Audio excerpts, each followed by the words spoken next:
I'm going to see how many grams we have in here, and we're at 66 grams right now. We're going to remove it.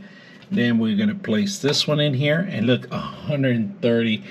That's almost double the weight, more than double the weight, all right? Today, I bring you a Logitech Pro X lightweight mouse. This is actually really good mouse. I can't even feel it. It's like ounces that we're talking about, and actually you could modify this mouse to do certain things. Keyboard modification to the keys. There's a way to do it through the hub where you could actually change the keys to anything you want, pretty much. Basic keys, but underneath of it, if you guys notice, there's actually the actual padding. It's all, this is a very slippery padding that they included. It's more like a adhesive sticker that they put in here, of course, in some of the critical areas it has it, so you can actually move it. Now underneath, there's a couple things you can do here.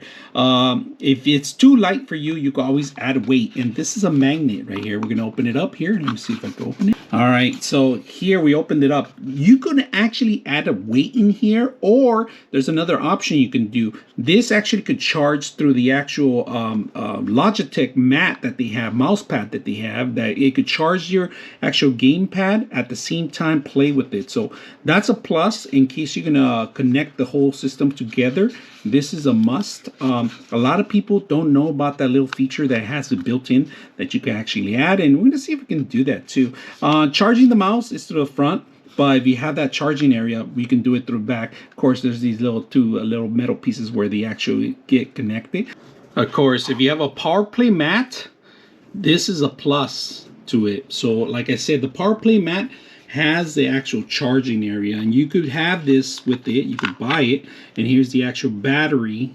Not the actual battery, but the actual system to actually charge the internal battery.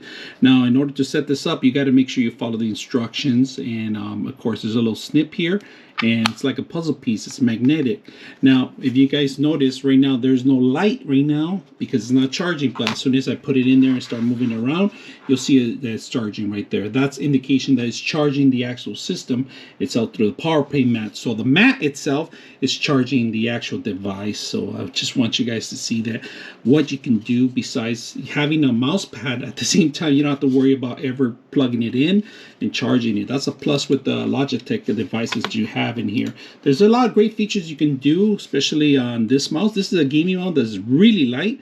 Highly recommended if you guys are going to be gaming or professionally gaming or streaming. You know, you want to make sure you get an advantage. This is actually an advantage, and like I said, easy to set up. This is not included. This mat is not included. That's a separate buy. You guys can see that, but it works well with this. And right now, as you can see, I'm not even moving it, but it's going to start charging it. And you can leave it anywhere in the mat and it'll charge. Right now, we're at 50%. But if you're not gaming or anything, it will automatically charge. Of course, you are going to need an extra USB.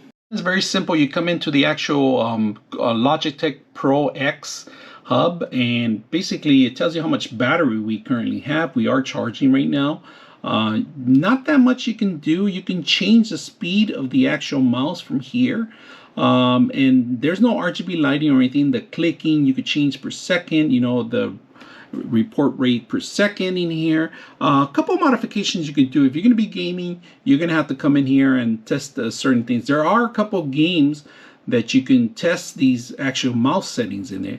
A couple actual templates that you can do that. Now, right here, you could assign your keys to different keys, of course, by going in here. Or if you have a macro that you like to install and set up, you can do that through these things too. So these hubs are actually pretty good to control the mouse. But little you can do here. There's no RGB lighting or anything. There's only a mouse movement and clicking areas, and that's about it. And then if you don't like anything, you can always hit go restore to default. So that's pretty much the hub of the actual mouse. And of course, if you register, you could get more out of it. Once in a while, connect your mouse. It will ask you to, there's a new firmware. You do need to actually wire your mouse in order to do the firmware. So that's a must.